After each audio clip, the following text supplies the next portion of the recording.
Hey y'all, welcome back to our channel, and today we are going to be talking all about shoulder season.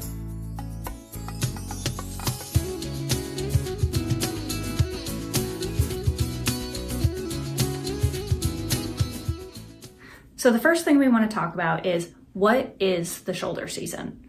So shoulder season is this beautiful time in between what we in the travel industry call peak season and the low season. So to understand the importance of shoulder season, we have to talk about these other two. So the first one is peak season. Think this is the place that everyone wants to go at the same time every year. So during summer vacation, where does everybody want to go? The beach. During the cold winter months, where does everybody want to go? Probably also to the beach. So the peak season is typically when a place has the most draw and will bring the most amount of people. Now, this sounds really wonderful in theory, but when it comes to actually being boots on the ground and going to a place during peak season, oftentimes it can be challenging because that's when things are the most costly, especially flights.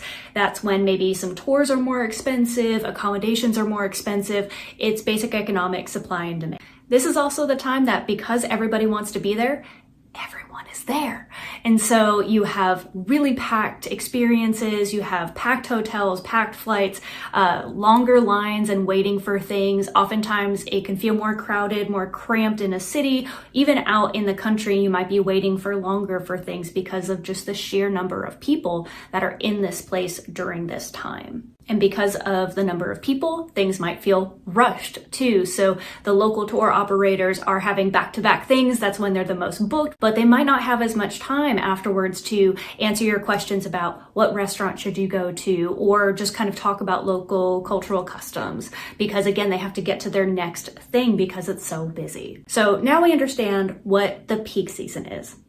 Now, let's go into the low season. So the low season oftentimes will have to do with weather, in the sense that it's when things are too cold, too rainy, too hot. It's just not super great to be there. Think about the beach when it's wintertime. You probably don't want to go dipping your toes in the water when it's -10 degrees outside. So that would be a natural low season in a place. But there also might not be as many things open. Sometimes museums or beaches will close during these low seasons. So you might think that, oh, well, there's not going to be as many people, but actually it's not going to work out in your favor, because also you won't have as many things available to you.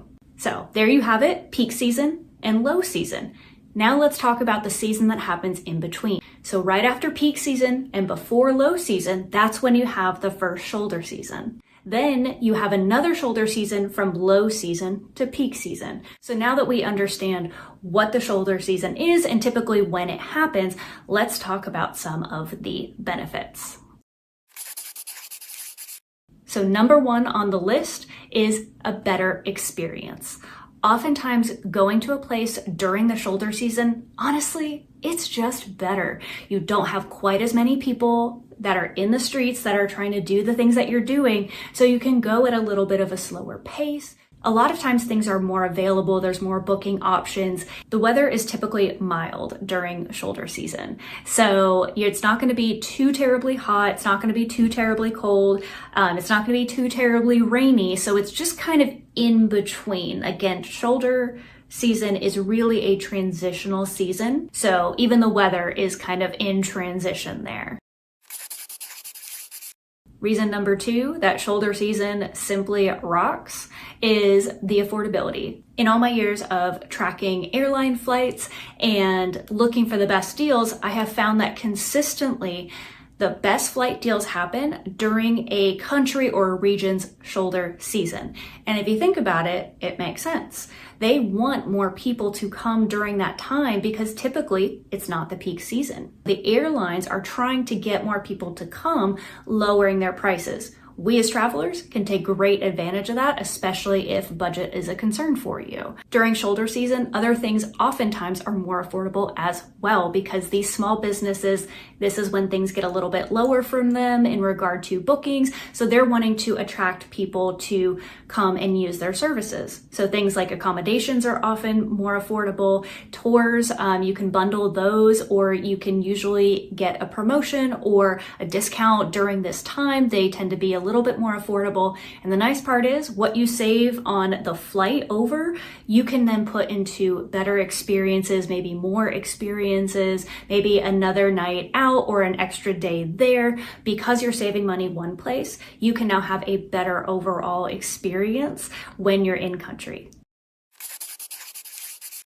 Reason number 3, and this is one of my personal favorite, is traveling during shoulder season allows us to boost the local economy. So as a small business owner, I can definitely understand that sometimes you have a really high revenue and then other times it's a little bit lower. So oftentimes during shoulder season is when the locals who are in the tourism industry, those who are wanting to speak about their culture, share their skills, they are actually needing more people to visit during that time. You choosing to travel during this time is a great opportunity for us as travelers to use travel to make a positive impact. So these small businesses, and those are the ones that I primarily recommend, that I go on, and those are the suppliers that I tend to work with, is those that are run by locals, because you're putting more money into the pockets of locals in that area.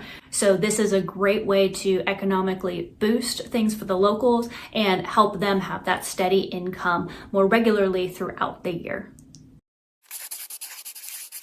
And reason number 4 is, honestly, I truly believe that the shoulder season is where the magic happens.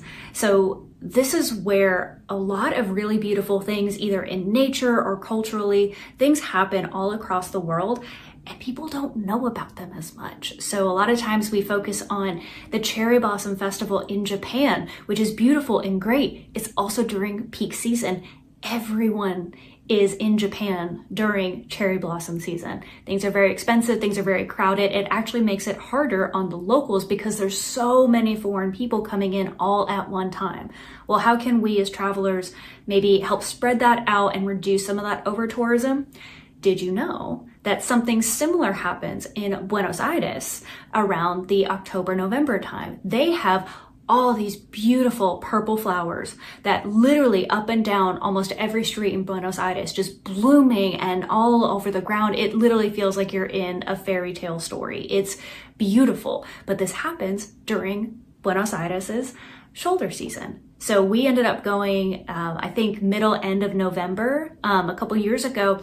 We were there in shoulder season and it was just fabulous. Now, if we were there in the peak season, we would have totally missed that. And if we wanted something similar in Japan, we would have to go during peak season, spend a lot more money, probably not have as, calm and relaxing of an experience because we're having to rush and there's lots of crowds.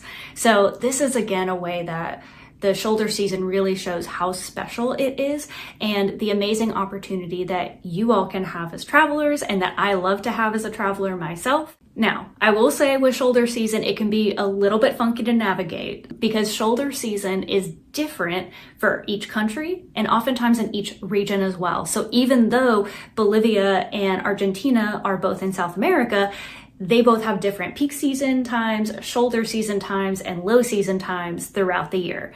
That's where we like to really work with our clients, get an idea of what they're looking for, and help them navigate what the shoulder seasons are for the places that they want to visit and experience. So if you also have questions about the shoulder season, or if you're curious about when a shoulder season is in a particular country, please feel free to share those down in the comments. I will be checking those and I will be answering those as I can. I would love to help you all feel a little bit more comfortable and confident understanding what shoulder season is and how to navigate that. You can also follow us on social media and I will put all the links down below in the description box. Thanks for being here today, y'all, and I'll see you in the next one.